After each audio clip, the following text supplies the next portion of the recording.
Pessoal, então caminhando para encerrar esse segundo trabalho, eu vou dar uma repassada aqui no roteiro, os itens para serem entregues. Então são dois jogos de prancha, né? O primeiro de pranchas de desenho técnico. Então nós vamos ter aqui a planta de situação e implantação, que vão ficar aqui em uma das pranchas, né? Então aqui eu tenho a implantação. Aqui o meu desenho não está completo. Eu tenho identificando a construção no contexto do terreno e contexto imediato, né? A rua adjacente imediata, terreno vizinho. E a planta de situação, escala aqui 1:1000, identificando o lote, né? Dimensões das divisas do lote. Aqui eu estou marcando a edificação também, mas o foco da planta de situação é mostrar o terreno no seu contexto urbano, identificar a localização dele. Então, tem uma área maior sendo mostrada, uma escala mais reduzida. Então, isso vai dar uma prancha. E aqui eu estou colocando também a tabela de corte e aterro. Já mostrei para vocês como fazer, incluam ela na prancha também.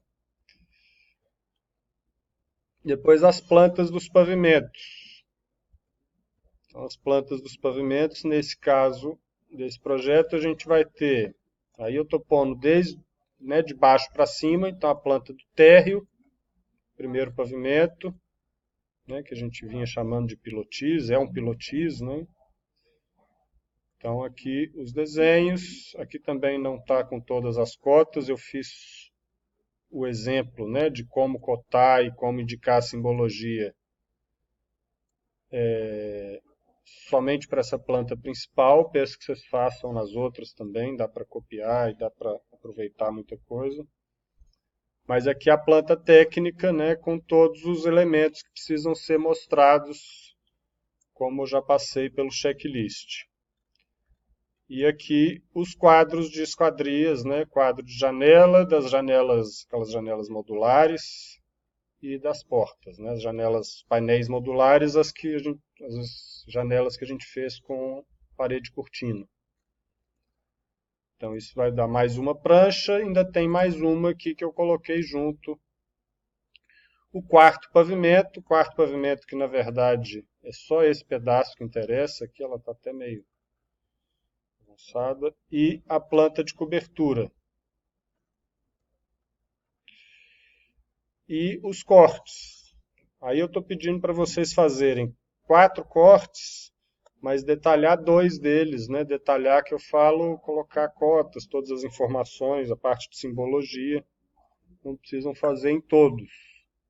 Então, vocês podem usar esse desenho aqui como referência, né? Então tem cotas aqui dos níveis, cotas dos elementos construtivos, né? Portas e janelas, níveis de pontos do telhado, enfim. Nomes de cômodos, isso tudo está mostrado no checklist, o que precisa aparecer e o que não precisa aparecer. Então aqui são 2 cortes que vocês vão... Aí eu acho que vocês podiam fazer esse da escada principal e esse no outro sentido, que também vê a escada, mas numa outra direção. Acho que são os cortes mais importantes. Agora, em todos eles, organizem a vista, né? Deixem esses símbolos padrão, pelo menos os de eixo e níveis, organizado, a janela da vista, né, organizada, as escalas corretas. Então, façam os ajustes básicos aí. Então, isso é a prancha técnica. Aí aqui vocês depois têm o checklist, né? O que precisa aparecer nas plantas, né? Simbologia, o que precisa ser mostrado, o que precisa ser ocultado, na planta de cobertura,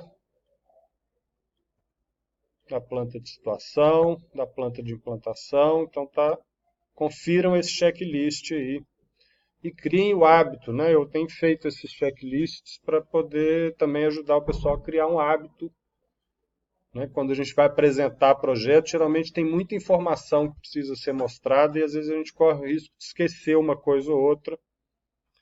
Então, usar um checklist marcando tudo que precisa é sempre bom.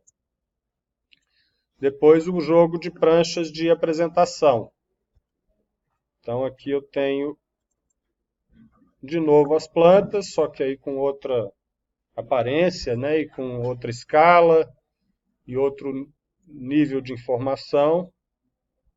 Então, eu tenho aqui do segundo e terceiro, a do térreo. Eu nem fiz as outras nesse caso, não. Aqui eu já fui direto para as fachadas. Mas façam as 4, né? Os 3 pavimentos, quer dizer, ainda tem aquele quarto piso. As fachadas. Então aqui no A3 vai caber 2, né? Não sei se forçar um pouquinho, talvez caiba mais, mas pensem aí na diagramação. Então tem as 4 fachadas e o efeito de profundidade que deve ser apresentado aí de alguma forma. Então, revisem lá também os vídeos sobre configuração de fachadas. E isso que a gente viu hoje, as vistas isométricas com estudo de sombra e as perspectivas renderizadas. Aí eu vou mostrar no outro projeto que já está completo. O estudo de insolação, né? Então, aqui tem 12, vocês podem fazer só 9. Solstício de verão, equinócio, aí primavera e outono juntos, e o solstício de inverno, 9, 12 e 15 horas, então é o que eu mostrei hoje. E as perspectivas interna e externa, aí as imagens renderizadas, né? Então façam o render, ajustem os materiais, tentem fazer essa imagem ficar, né, bonita, importante. Acho que o Revit já dá, assim, ele não é a melhor ferramenta para fazer apresentação de imagem, assim, né? Mas às vezes num nível inicial a gente pode apresentar uma perspectiva, explorar, apresentar uma ideia mais rapidamente. Então as perspectivas internas e externas, e é isso. E aí confiram o checklist também para as plantas de apresentação, né? O que que aparece, o que que é ocultado, e é isso.